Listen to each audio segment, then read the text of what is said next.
Assembly, est-ce que ça va? Bon, alors écoutez, on va continuer cette grande scène avec le tournoi Intel Nuke Hearthstone.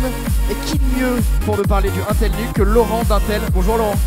Bonjour, bonjour à tous. Alors est-ce que tu peux nous expliquer ce que c'est le Nuke de chez Intel? Alors le Nuke, c'est un format innovant, c'est un PC compact avec les processeurs de dernière génération. Donc on est sur du Atom Bay Trial, on est sur du Celeron, du Core i3, Core i5 en Haswell. Bref, c'est un concentré de puissance dans un format très compact. Et au niveau des usages, c'est très simple, on va pouvoir faire de la bureautique bien évidemment, on va pouvoir faire du jeu entrée de gamme, du PC multimédia, on peut le mettre derrière son écran de télévision, derrière son écran de PC si on le souhaite. C'est vraiment la haute performance dans un format réduit. Très bien, donc un beau petit ordinateur qu'on peut mettre chez soi et qui nous permet de jouer. Tu vas nous le montrer? Quand même, qu'on le voit.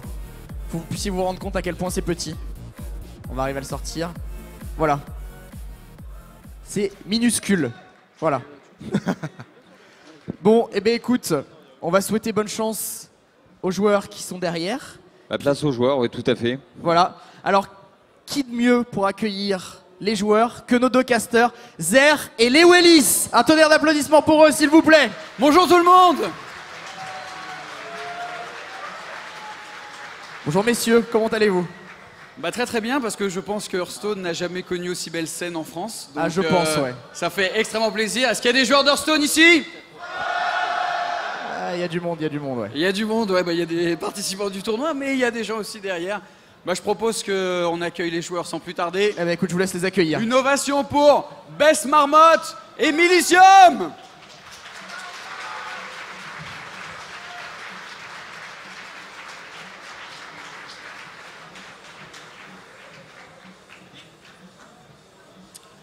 Alors Milicium, vous vous êtes rencontrés en poule, ça s'est bien passé pour toi. Après, ça s'est un peu moins bien passé, tu le retrouves en finale, donc je rappelle, c'est un arbre double braquette. Donc c'est au meilleur des 3 manches. Mais Bess Marmotte, qui a remporté tous ses matchs dans le bracket, a une game d'avance. Donc t'es challenger, comment tu vois cette partie? Je suis assez confiant parce que mes decks sont bons contre ceux de Bess Marmotte. Après, je pars avec une game de retard, donc tout est jouable. Et puis, il n'y a plus le ban de son deck qui m'embête le plus, qui est le chaman. Donc, tout est jouable, mais je pars assez confiant.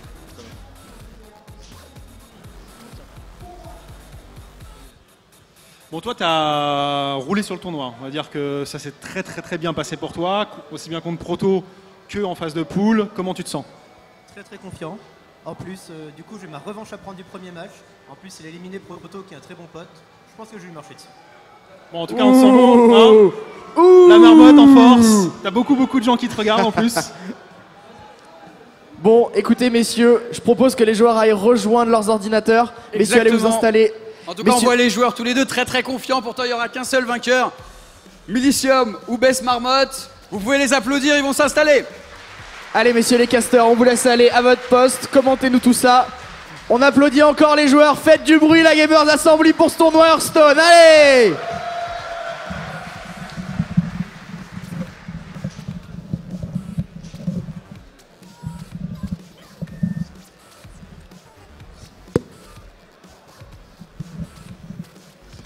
Alors, donc les joueurs vont s'installer, vont aller prendre leur jeu.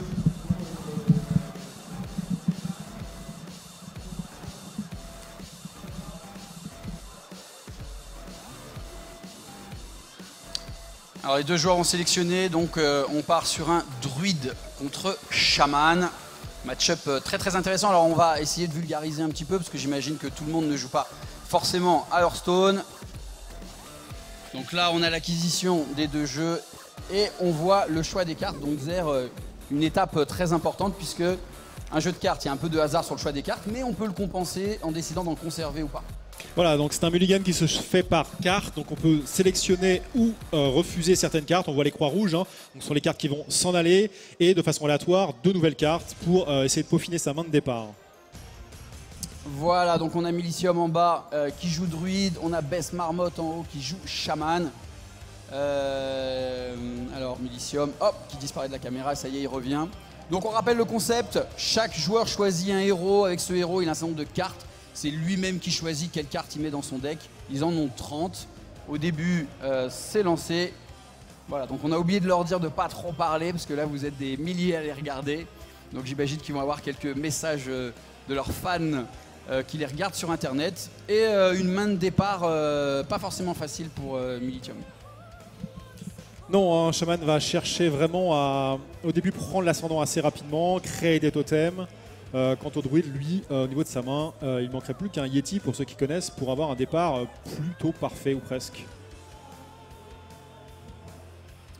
Alors le principe du druide chaman, le druide on va l'appeler plutôt un jeu mid-range, c'est-à-dire qu'il n'est pas très agressif au départ, il a pas mal de choses justement pour gérer les jeux agressifs, et le chaman en face est aussi un jeu mid-range.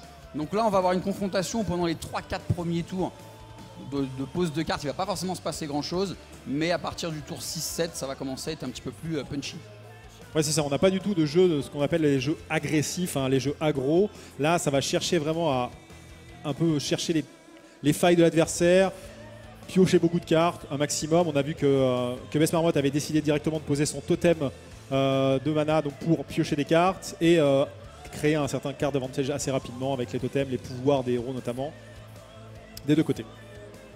Voilà, donc en fait on commence pas à 0-0, on commence à 1-0 puisque on rappelle, Bess Marmotte revient du winner bracket, tandis que du côté de chez Mister voilà, du côté de chez Mister Militium, on est en dessous. Voilà, donc Bess Marmotte qui commence à s'étendre, il s'est fait silence son totem de mana, donc totem de mana c'est ce qui permet de piocher des cartes.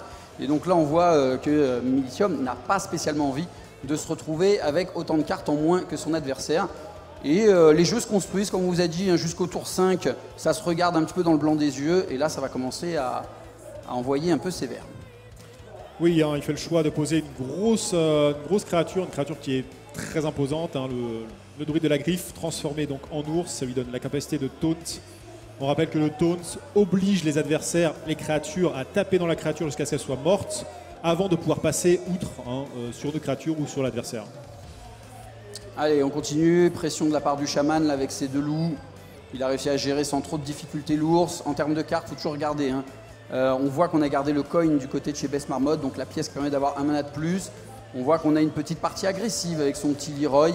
Et pendant ce temps-là, du côté de chez Militium, on clean le board grâce à un balayage, plus une petite attaque du Keeper of the Groove.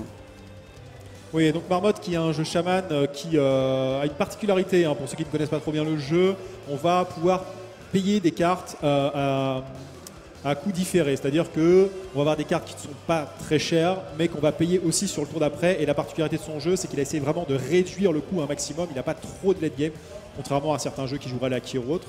Lui, c'est plutôt basé sur Furie des Vents et Leroy pour essayer de vraiment mettre les derniers points d'un coup contre particulièrement les jeux contrôle ou midrange. Oui, là, ce qui est bien chez Best Marmotte, c'est que déjà, il a une des meilleures cartes chaman, qui est la carte qui est tout à gauche, Tempête de Foudre, puisqu'elle permet de clean le board. Et il a en effet de l'agression grâce à son Leroy, et puis peut-être essayer de piocher un peu de cartes à son 2e totem de mana. Donc là, pour le moment, du côté de chez Militium, on réagit bien, mais ça coûte des cartes. On voit que là, il a un Innervate qui va pas forcément trop lui servir. Il a du silence qui, pour le moment, va pas lui servir non plus à grand-chose. Alors que du côté de chez Best Marmotte, on a plus d'options. On a un Ex, on a une Tempête de Foudre, et qui risque d'ailleurs de sortir bientôt.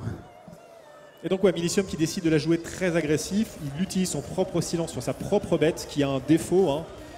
Donc le défaut disparaît, elle va pouvoir maintenant attaquer, donc pouvoir faire du card avantage, des échanges favorables pour lui, plutôt que d'essayer d'avancer dans son jeu. Il aurait pu très bien jouer le sage qu'il a en main pour piocher de cartes. Et là vous voyez un Militium qui se retrouve avec plus qu'une seule carte. Alors c'est une carte qui permet d'en piocher 2, donc c'est pour ça que c'est une carte qui permet d'avoir ce qu'on appelle le card advantage. Mais là du côté de chez Best Marmotte, on a un board à clean certes, mais on a tellement de cartes. Donc là on va se retrouver dans le meilleur moment de chaman. Il va utiliser le coin pour lancer la tempête, et la tempête qui va faire un véritable massacre. Alors elle va pas tuer la 4-5, mais elle va clean tout le reste, quoi. Oui, avec le spell power, hein, donc une capacité qu'ont certaines créatures qui augmentent les dommages de 1 par créature présente, qui ont cette capacité. Une petite Sylvanas pour Militium, une petite légendaire là qui vient de pop. Mais il va plutôt quand même aller chercher des cartes, hein. Il sait qu'il est en retard en termes de cartes. Ouais. Un 2e Innervate, ça fait toujours mal. Surtout à ce stade-là de la game, on n'en a plus forcément besoin. Bon, là, il l'utilise quand même pour pouvoir poser une autre créature ce tour-ci. Et là, vous voyez, hein, malgré son ancien top floor qui lui a permis de piocher 2 cartes, il est toujours en retard en termes de cartes. Alors, grâce à Sylvanas, bon, c'est une carte pour avoir du card advantage, mais bon, il y a un ex en face. Donc là, moi, je trouve un Best Marmotte qui, en termes de cartes, va se retrouver très très bien. Il faut juste qu'il fasse attention un peu à sa vie. Mais comme il a 2 Argus, ça devrait plutôt pas trop mal se passer.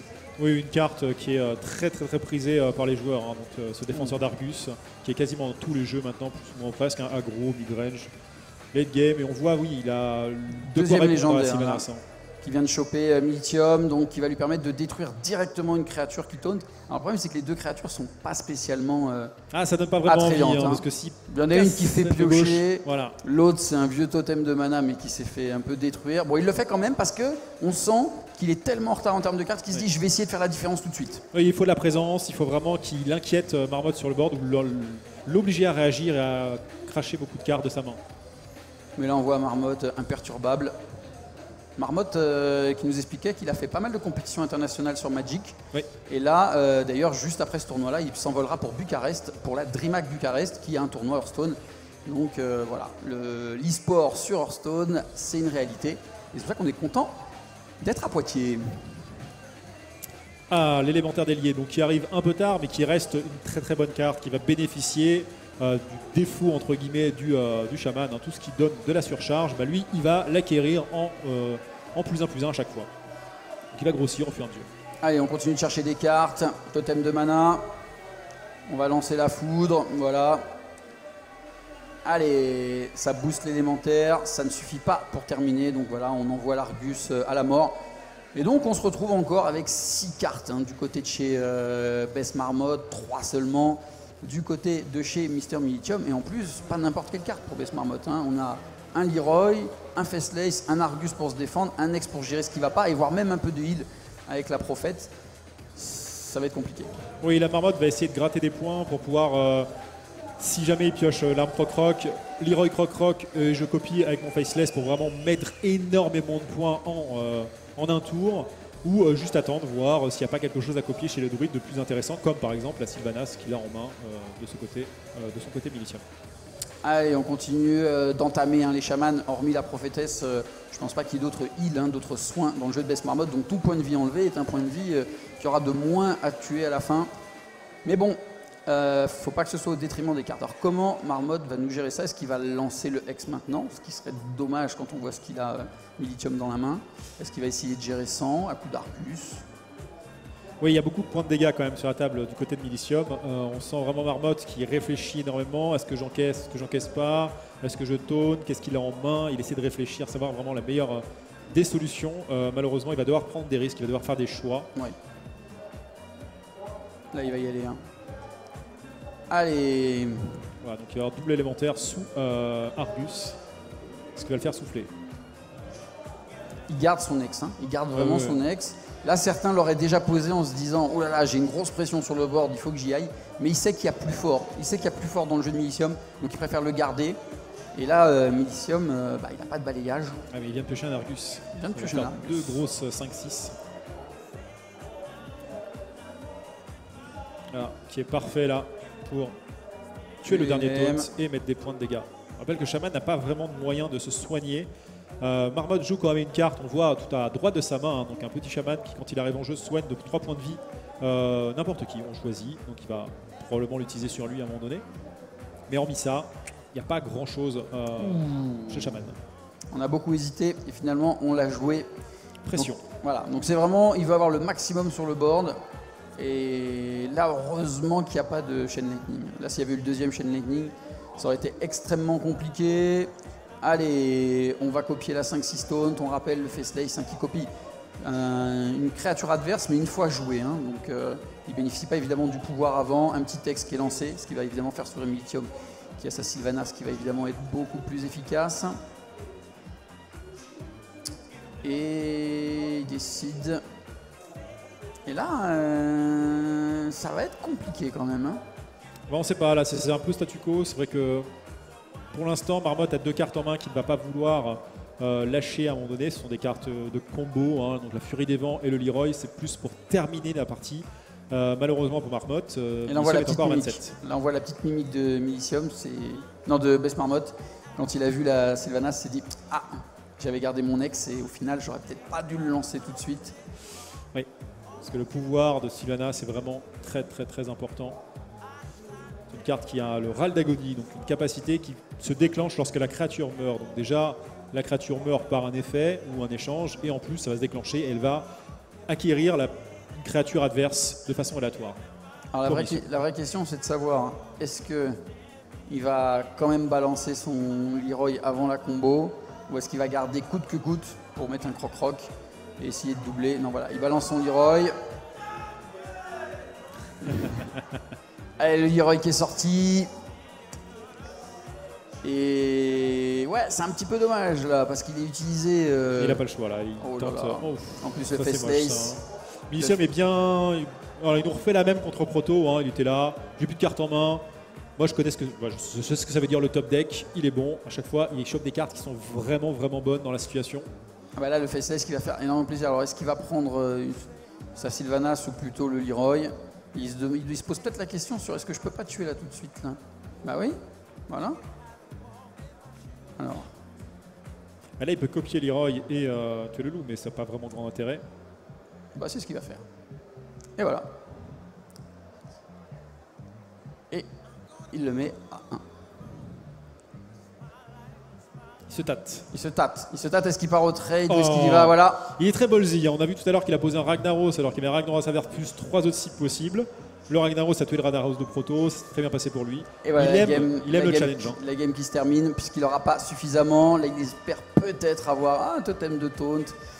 Ouais, mais même ça suffira pas. Allez, on tue le Leroy. Donc on rappelle la copie qui prend la carte comme elle est, donc il l'a prise avec la Wind Fury et comme de base elle est charge, c'est ce qui lui a permis de l'utiliser tout de suite. Ouh. Ouais. Ah, l'aime de feu. Bon, de toute façon, ça n'aurait pas changé grand chose. Et voilà, Militium qui s'impose sur cette première. Et qui égalise finalement. Il rattrape la partie de retard. Alors, les deux joueurs qui vont choisir. Alors la règle est la suivante, le vainqueur garde son deck, par contre celui qui perd doit changer. Donc là, on va attendre tranquillement. Donc est-ce que Marmot va partir sur son démo Zo aggro ou plutôt son Rogue Miracle? Et il a choisi Rogue Ouais, Miracle. j'ai l'impression qu'il a choisi son Rogue Miracle. On va regarder le choix des cartes d'abord. Alors, explique-nous un petit peu le concept de ce fameux Rogue Miracle. Alors c'est un jeu qui est très compliqué à jouer, qui va partir plus ou moins en combo, avec beaucoup de cartes, beaucoup de sorts pas chers, et qui va s'appuyer sur une carte, le gobelin. Et à partir de ce moment-là, on va essayer de jouer un maximum de cartes dans le tour pour piocher à chaque fois, parce que le gobelin permet de piocher à chaque fois qu'on joue un sort, et incéder un maximum de points de dégâts à l'adversaire tout en essayant de protéger notre gobelin. On a tout ça. La plus grosse difficulté de ce jeu, c'est de savoir comment le jouer et bien calculer ses cartes. Ce qui n'en fait pas un jeu facile, mais il est très très fun à jouer. En effet, alors, en fait, il y a des moments, il y a des choix à faire quand on est en Rogue Miracle qui ne sont pas intuitifs. C'est-à-dire qu'il faut se laisser un petit peu rentrer dedans, et à un moment donné, on sort tout d'un coup. Il faut bien calculer quand même hein, au niveau des maths. Et en même temps, il y a des menaces qu'on est obligé de gérer. Donc, c'est ce qui en fait un jeu pas facile. Je crois que c'était le seul. Est-ce que c'était pas le seul à sortir ce Rogue Miracle? Oui, il y avait un autre Rogue, mais c'était plus un Rogue Midrange. Allez, on est parti. Donc là, vous allez voir un jeu assez différent du côté de Best Marmotte. Donc Best Marmotte qui va essayer avec le minimum de cartes possible d'empêcher son adversaire de lui faire trop de dommages jusqu'à arriver à ce fameux gobelin. Donc le gobelin, qu'est-ce qu'il fait? À chaque fois qu'on lance un sort, on pioche une carte. Et donc tout le principe du Rogue Miracle, c'est d'avoir des sorts qui coûtent vraiment pas cher et donc de piocher énormément et après de faire sa petite sauce, quoi. C'est ça. Allez, on est parti. Deadly Poison, donc il booste sa dague, ce qui lui permet de tuer le Harvest Golem. Mais le Golem des Moissons a la particularité de, quand il meurt, de recréer un token. D'où l'intérêt de cette carte, c'est qu'il faut y aller 2 fois pour la tuer. Ouais, ce fameux râle d'agonie, hein, donc un pouvoir qu'on va voir d'ailleurs cet été hein, arriver en force avec l'extension, avec Nextramas. Et oui, première extension de Hearthstone qui va bientôt sortir. Et c'est vrai qu'il y a quelques cartes qui ont été divulguées par Blizzard. Et en effet, pas toutes, mais la plupart sont axées sur ce fameux râle d'agonie, donc le pouvoir qui est fait au moment où la créature meurt. Alors l'Innervate, hein, qui on rappelle, pour ceux qui ont joué à Magic, c'est un petit peu l'équivalent de la messe noire, ça permet de booster, hein, d'avoir de la mana rapidement. Oula. Oh, étonnant. Carrément. Ah oui, alors là on a un Milicium qui veut vraiment y aller en mode agressif. Souvent cette carte est utilisée pour clean un peu les créatures du board, sauf qu'en Rogue on n'en a pas tant que ça. Donc il préfère la poser tout de suite et faire ses dômes. Non, il aurait pu la garder pour essayer de silence le gobelin, mais il connaît le jeu adverse. C'est que quand le gobelin touchera la table, c'est soit pour tuer Milicium d'un coup, soit il sera protégé derrière avec un camouflage et il ne pourra pas le cibler. Donc autant l'utiliser maintenant. Je pense que c'est le pari qu'il fait, d'essayer d'agresser. Ce qui va aussi coûter des cartes à Marmotte pour pouvoir se défendre. Alors pour le moment Marmotte hein, qui nous a fait une super dague. Alors je ne pense pas hein, qu'il y ait ni de Ooze ni de Harrison Jones dans le deck on en a druide. vu, on en a vu. Oui, mais druide, bon, on verra. Mais là, pour le moment, on va dire qu'il garde une espèce d'épée de Damoclès. Et hop là, allez, on a le guetteur, plus une colère.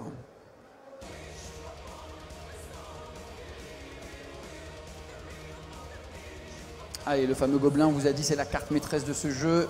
Voilà, donc là, il va partir plus ou moins en combo. Il va essayer de récupérer un camouflage, hein, au moins, et avancer dans son jeu. Oh, le sap qui tombe au bon moment.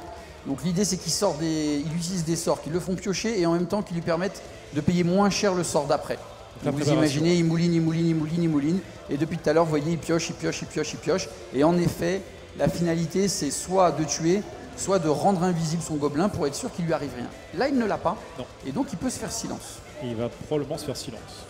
Parce qu'on a un silence du côté de chez Militium. Donc la question, est-ce qu'il le fait, est-ce qu'il le fait pas? Bon, après, il y a d'autres moyens. Hein. Il peut lui envoyer un druide dans les dents. Bon, ça sera un trade. Oui. Pas forcément malin non plus. En tout cas, ça réfléchit du côté de Militium. Ce sera soit l'un soit l'autre, hein, je pense. Hein. Il ne va pas prendre le risque de poser une Sylvanas qui ne fera pas grand-chose. Oui. Il sait que le tour d'après, ça peut vraiment être décisif. Qu'est-ce qu'il nous fait Ah, D'accord, c'est ça, il va faire en charge. Ah, il va le faire en charge. Donc voilà, il est parti sur le trade, 4-4 contre 4-4. Il veut garder son silence sur plus tard. Oui. Parce que c'est vrai que des fois, je ne sais pas s'il y a Van Cleef, donc la légendaire Rogue, dans le jeu de Best Marmotte, mais c'est vrai que des fois il y a des Van Cleef 14-14 ou autres qu'on a envie de silence. Hein. Allez, ça se donne des points. Le chasseur de gros gibier qui lui aussi va pouvoir peut-être servir en cas de grosse créature non dissimulée. Vous allez voir que la nuance a son importance. Oui, alors là, il fait le choix entre Sylvanas et Chevalier Noir. Ouais. Ils réfléchissent qui pourrait vraiment tuer Sylvanas d'un coup. 5 points de vie, c'est assez dur à mettre en rogue en une seule carte. Il y a en général, on a les Eviscerate qui mettent 4 points. Là, il y a quand même une arme d'équipé qui met 3 Voilà. directement. Faut qu'il aille sur l'éventail plus Voilà. Eviscerate. Alors vous allez dire, mais Chevalier Noir, il l'utilise pour rien, en effet. Mais il sait que dans un jeu Rogue Miracle, il n'y a pas vraiment de taunt. Donc il ne va pas taunt grand chose. Donc le principe, c'est qu'il se dit, bon, je l'utilise comme une 4-5. C'est pas terrible. Et c'est aussi ça la force de Hearthstone, c'est qu'il faut avoir des jeux avec des cartes qui sont parfois très synergiques, parfois qui sont optimisées contre certains jeux. Mais il faut aussi savoir les utiliser contre d'autres jeux où elles sont moins intéressantes. Allez, l'Eviscerate qui va justement provoquer... Enfin, le Chevalier Noir va provoquer l'Eviscerate. Donc c'est toujours 4 dommages de moins dans les dents. Ah oui, puis d'ailleurs la Best Marmotte, il rigole 0. Et hop, on clean le board. Il a vraiment peur du silence. Et là, il a un bon carte avantage. 5 cartes contre 4. Là, plus la game dure et plus c'est quand même à l'avantage du druide, puisqu'on a déjà vu qu'il y a un gobelin qui est passé, 2 Eviscerate qui font vraiment en général beaucoup de points de dégâts. Le druide est encore à 24 points de vie. On va voir comment ça se passe, mais en tout cas, Vinicium veut reprendre le board. Il utilise des cartes réactives dans le vide, mais vraiment, ça fait là, la présence. c'est vrai que ça fait la 3e carte dans le vide. Alors le silence, finalement, on se dit que c'était peut-être plus pour le guetteur qu'il l'avait conservé. Là, le Big Game Hunter qui sert à rien du tout. Et là, ça y est, on a le début de la combo là. Ouais. Bonne pioche de marmotte, il a pioché son deuxième gobelin. Bonne pioche de marmotte. En plus, on a un déluge de lame qui attend, on a un dissimulé. Et là, vous voyez la combo, le gobelin, il fait piocher, il fait piocher, il fait piocher, il le rend invisible. Il donne un coup, il va déluge de lame derrière. Ah non, il n'y a pas assez de mana. Non. Ça sera pour le prochain tour. Et lorsqu'on est invisible, comme ça, on peut être ni attaqué par une créature, ni par le héros, et ni ciblé par un sort. Il n'y a que les sorts vraiment de génériques en fait, qui font des dommages à tout le monde. Et là, ça va commencer à être très compliqué là pour... Parce qu'il y a un petit mage qui va apporter le +1 de spell power. Alors, est-ce qu'il le tue à ce tour-là ou pas? Ça dépend un peu des cartes qu'il va piocher. Pour l'instant, il ne le tue pas dans la main. Il a déjà une partie de la grosse combo. Il manque Leroy avec le pas d'ombre. Bon, le sap, ça va va lui faire du bien. aider. Ouais. Il va pouvoir avancer dans son jeu et au moins économiser 5 points de vie. Ouais, le Chris aussi. Chris qui rend une carte. Et en plus, comme c'est un sort, redonne une deuxième carte. Évidemment, d'abord, on met Talnos, le mage de sang. Le déluge de lame qui va tout faire sauter. Et vous voyez, ça pioche, ça pioche, ça pioche. On est dans du rogue le miracle à l'état pur. Hop, le petit Chris qui inflige 2 points de dommage et qui fait piocher 2 cartes. C'est vrai qu'il n'a pas eu ses backstabs. Et le Van Cleef, il n'y a pas assez de mana. Parce que là, le Van Cleef aurait été juste monstrueux. Mais là, ça va être très très compliqué. Parce que c'est assez dur pour un druide de se remettre à faire un board. On n'a pas de créature qui charge ou pas. Ah, il a le druide de la griffe quand même. Il n'en a plus qu'un. Il n'en a plus qu'un.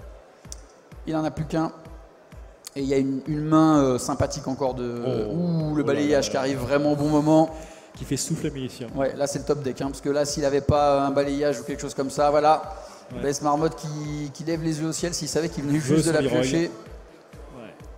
Malheureusement, sans Leroy, ça va être compliqué de le tuer le tour d'après. Il est pas mort, hein, mais là, il a tout vraiment pour tuer s'il pioche Leroy. Ah oui, bah là, c'est... Mais là, c'est vrai que le balayage qui fait énormément de bien. Parce que, bon, la game était finie s'il n'y avait pas balayage. Alors, qu'est-ce qu'il pioche? Sourire sur la tête de Best Marmotte ou pas? Il y a quand même un éventail de plus que couteaux, ça.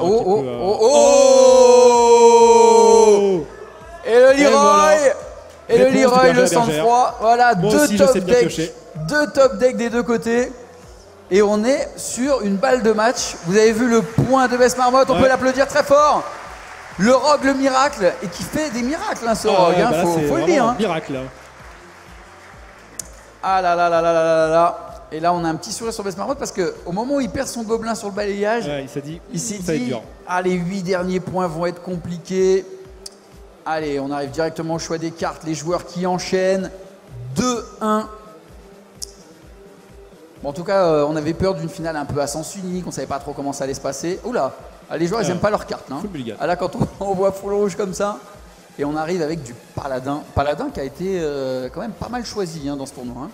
C'est une classe qu'on ne voit pas beaucoup en ladder, mais par contre en tournoi, c'est une classe vraiment très prisée, grâce notamment au ban. Hein. On peut vraiment se débarrasser d'un match-up que l'on n'aime pas. Et il y avait beaucoup de paladins lors de ce tournoi. Beaucoup de heal, beaucoup de moyens de gestion, beaucoup de combos aussi. Hein.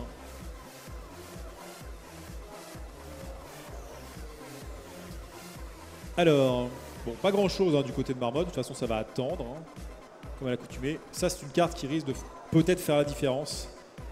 Le monsieur Harrison Jones qui casse une arme et il récupère en durabilité le nombre de cartes en pioche. Donc ça va faire des tokens. Ce qui pourrait agresser là, il va peut-être jouer Senjin ce tour-ci. Histoire de bien freiner. Non, il se heal, il joue un 3-3. Il veut garder son coin.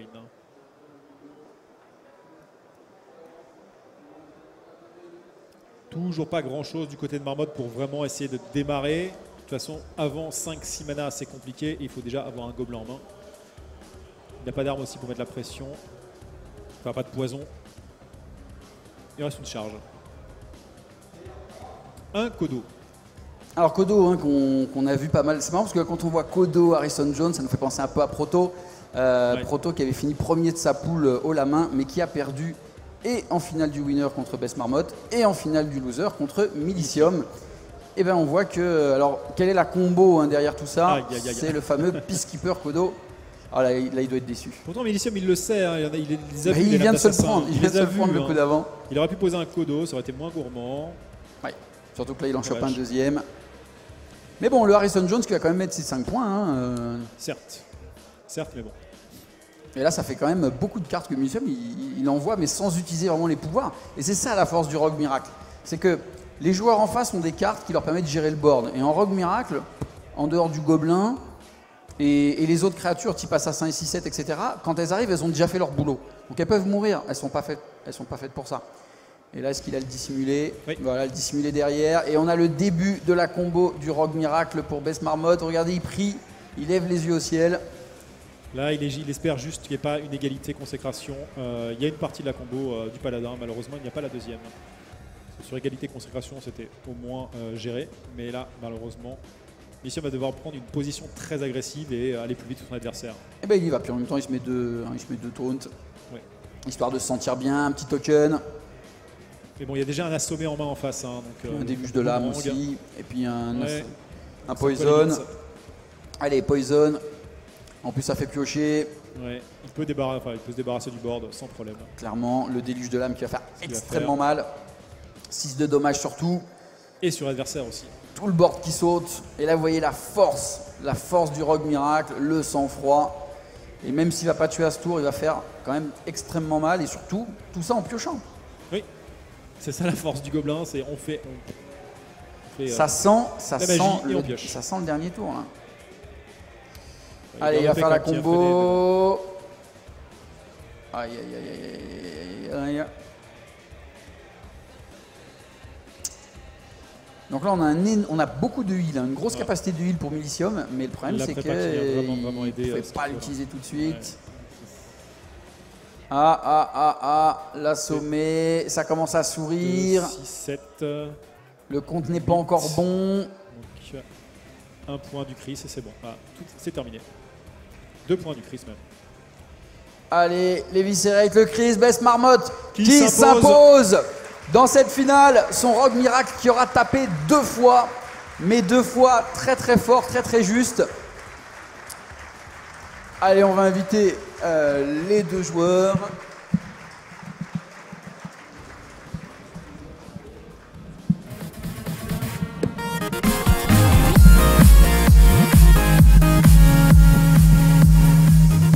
Rebonjour à tous. Allô.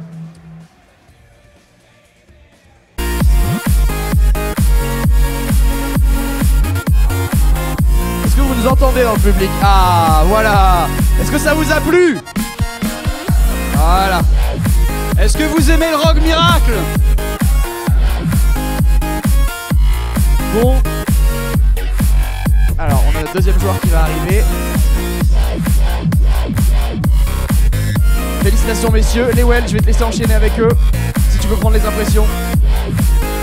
Alors, vous étiez tous les deux très confiants, ça s'est bien passé sur la première, mais le Rogue Miracle, ouais on n'entend rien, est-ce que c'est possible? Voilà, ça y est, c'est bon. On t'a senti très confiant, sur le premier c'est bien passé, mais on a vu que la plupart de tes jeux étaient un petit peu en position délicate face à Rogue Miracle. Tu envoyais des codos un petit peu dans le vide, des silences dans le vide, des Harrison Jones, Est-ce que ton jeu était adapté ou est-ce que tu as peut-être voulu trop le rusher? Alors ce que j'ai tiré n'était pas du tout adapté. Le deck en lui-même par contre est très adapté. Bon, j'ai eu de la malchance un petit peu là-dessus, mais bon en même temps j'ai eu de la chance la première game par exemple. J'ai eu une très très bonne sortie la première game. Donc dans l'ensemble c'était plutôt normal quoi. Un petit peu déçu d'avoir perdu forcément, mais bon Best Marmotte a très bien joué, donc bravo à lui. Alors qu'est-ce que ça te fait de jouer devant une telle assemblée? Parce que c'est vrai que Hearthstone pour tout le monde c'est le jeu de cartes. On joue chez soi entre 2 games de LoL, 2 games de StarCraft 2. Là, il y a un vrai public pour ce tournoi. Et qu'est-ce que tu as pensé du tournoi plus généralement et le fait d'avoir du public? Alors le fait de jouer devant tant de public déjà c'est la première fois, c'est très plaisant, même s'il faut bien regarder l'écran pour pas que ça nous stresse trop. Sinon le tournoi il s'est bien déroulé, donc d'ailleurs c'était vraiment très sympa, autant en termes d'ambiance, un bon niveau de jeu, l'organisation ça allait. Merci.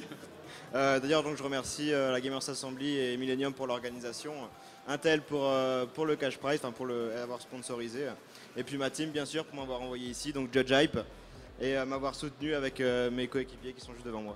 Allez, on l'applaudit très fort, Milicium. Et on va passer au vainqueur du winner bracket et grand vainqueur. Alors, le public, une ovation pour Best Marmotte. Bon, on te sent soulagé vraiment, on a vu vraiment des belles games, un Rogue Miracle, on en parlait tout à l'heure, un jeu très fun mais très compliqué à jouer. On sentait vraiment toutes les games en fait que tu as faites avec ce jeu, très concentré, et j'imagine que tu es vraiment très heureux d'avoir gagné avec. Ah oui, vraiment très heureux, c'est vraiment depuis le début du week-end, on m'a pas dit 10 fois, et pourquoi tu joues Rogue Miracle, c'est nul comme jeu, ça fait rien, on me l'a pas dit. Et là du coup ça fait vraiment 20 minutes, j'osais pas m'asseoir en salle derrière, tout, j'avais les jambes qui tremblaient, du coup gros soulagement. Ouais, et j'imagine que là, du côté de Millennium, du côté de la CCG, ça doit être vraiment exploit de partout. Tu te sens vraiment de leur passer un mot. Tu étais là pour eux, tu étais là pour toi, j'imagine aussi. Qu'est-ce que tu as pensé de cette Gamer Assembly? Alors je trouvais ça vraiment génial. Au niveau du public, pareil. Merci à tous d'être aussi présents aujourd'hui. Merci. C'est la première fois que je joue devant autant de personnes et c'est juste waouh quoi. Waouh. Et au niveau de la TCG, juste Torque, tu sers à rien. Eh ben bravo à toi encore une fois. Alors on rappelle qu'il avait commencé le tournoi par 0-2 et là il était en dépression en se disant aïe aïe aïe qu'est-ce qui va se passer. Après il s'est imposé sur tous ses matchs. On va s'arrêter là pour le tournoi Hearthstone. On remercie évidemment la Gamer Assembly de nous avoir accueillis pour ce tournoi et Intel. Et je dois vous le dire, on a joué pendant tout le week-end sur les NUC et c'est vrai que on s'est dit mais c'est quoi ces petites boîtes là? Et en fait ça a fonctionné parfaitement, on n'a eu aucun problème. On remercie tout le monde et on va laisser la place pour la suite. Ciao ciao. Merci à vous. Ah les lots, bah on oui. reste ici, bah oui les lots. Oui, les lots. Allez messieurs, venez au centre de la scène, hop, on va vous mettre ici. On va inviter le troisième. On va inviter le troisième sur cette scène. Alors, est-ce que Proto est dans les parages? Il a pas l'air là. Ou alors, il est planqué. Normalement, Non. il doit être dans les parages. Est-ce que le troisième est ici? Il est là ou? Est-ce que Proto est là? Il a pas l'air. Bon. On va passer au deuxième. On va Bon, quand il est même là. annoncer les lots du troisième. Alors sûr. le troisième, il repart avec un processeur Intel Core i5 4670K et un chèque de 100 €. Donc le troisième qui est? Proto Proto. Zoer, qui était le favori du tournoi, D'accord. mais qui s'est fait sortir par les deux joueurs ici présents. Très bien. Bon, alors on va continuer avec nos deuxièmes. Alors le deuxième, il gagne un processeur Core i5 4670K, donc de chez Intel, et un chèque de 300 €. Le chèque qui va rentrer sur la scène. Voilà, on va lui ramener, on va lui passer la petite médaille. Romy, je te laisse faire pour la médaille. Alors ensuite, pour notre premier, on a un processeur Intel Core i7 4770 et un chèque de 600 €. Donc le chèque va venir sur la scène. Le chèque qui rentre, chèque de 600 € pour Best Marmotte. Avec la mise. Eh bien écoutez, moi je vous demande un tonnerre d'applaudissements pour les Wellis, Ezer et nos joueurs, s'il vous plaît. On les remercie pour ce magnifique tournoi Hearthstone. On était très fiers de vous avoir à la Gamers Assembly, ça nous a fait très plaisir. On espère que vous avez passé aussi du bon temps. Et maintenant, on va continuer sur cette scène avec du Battlefield 4 PC. Vous êtes chaud pour Battlefield ou pas? Très bien, allez, à tout de suite.